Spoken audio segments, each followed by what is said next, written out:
चलिए साइड।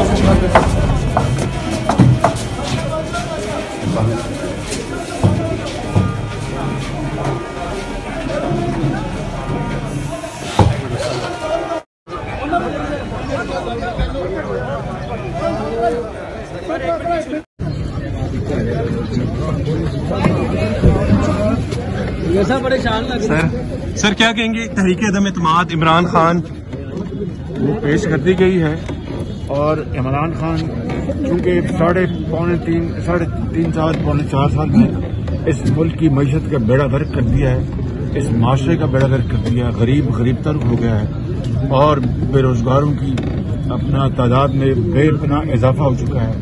महंगाई ने तारीख में इससे ज़्यादा आम आदमी की जिंदगी को अजीरे नहीं किया जितना इसको किया है। और करप्शन, इनकी इनकॉम्पिटेंस, इनकी बदतरीन इनकी डिलीवरी परफॉर्मेंस, ये तमाम चीज़ें मुश्तमिल होकर ये 22 करोड़ अवाम का इनकी ख्वाहिश है, उनका फैसला है कि इनके खिलाफ वोट ऑफ नो कॉन्फिडेंस किया जाए।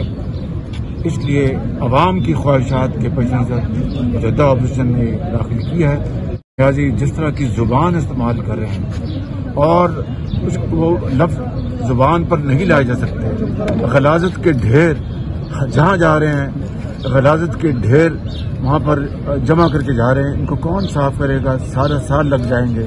माशरे को उसके अंदर इस तरह जहर घोला है और फिर फॉरेन पॉलिसी के हवाले से इतने गैर मोहतात और मैं समझता हूँ कि गैर संजीदगी से बयानात दे रहे हैं, जिससे कि हमारी जो रहती बस्ती साफ थी उसको भी बैरूनी ममालिक में तबाह कर रहे हैं। यूरोपियन यूनियन का मामला देख लें, अमेरिका का मामला देख लें, यानी इस तरह के गैर मुताद बयानात सिर्फ ये एक सस्ती और चीप पॉलिटिक्स कर रहे हैं। पाकिस्तान के वसीतर मफाद को कुर्बान करके हम ऐसा नहीं होने देंगे। यही वो इमरान खान है। जब वो डोनाल्ड ट्रंप को एक वर्किंग बजट पे वहाँ पर उनको बुलवाया गया था, वर्किंग बजट था, कोई प्रॉपर बजट नहीं था, वापसी पर इन्होंने कहा कि मैं एक और वर्ल्ड कप जीत के आया हूँ।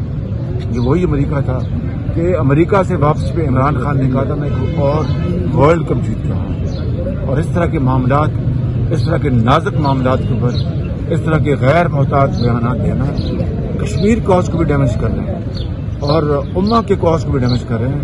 इमरान खान आओ, सामने आओ, फेस करो, होचेत कंडे मत इस्तेमाल करो। और हम तुम्हारे तमाम फस्ताई हथकंडों को जानते हैं, मुकाबला करते रहे हैं, जेलों में गए हैं और इंशाअल्लाह अल्लाह की फजल से तुम्हारी हर कदम का मुकाबला करेंगे, तुम्हारे हर होशे कंडे को नाकाम करेंगे और मिलकर मुकाबला। अच्छा शहबाज साहब, आपको कल धमकियां दी गई हैं इमरान खान की जानिब से, उस पर क्या कहेंगे कि इमरान खान का कहना है कि मैं आपको नहीं छोड़ूंगा? मैं उसके बयानात पढ़ता नहीं है। नहीं छोड़ूंगा चोर और डाकू एक ऐसा शख्स बयानात दे रहा है जो कि जिसकी अकल माऊफ हो चुकी है और वो चूंकि उसको अपना इंजाम नजर आ रहा है, अब वो इतना खौफजदा हो चुका है कि उसको मासवाए जो एक बाजारी जुबान के और इन धमकियों के, इस तरह की धमकियां, इस तरह की बातें बाजारी अपना जो होते हैं वो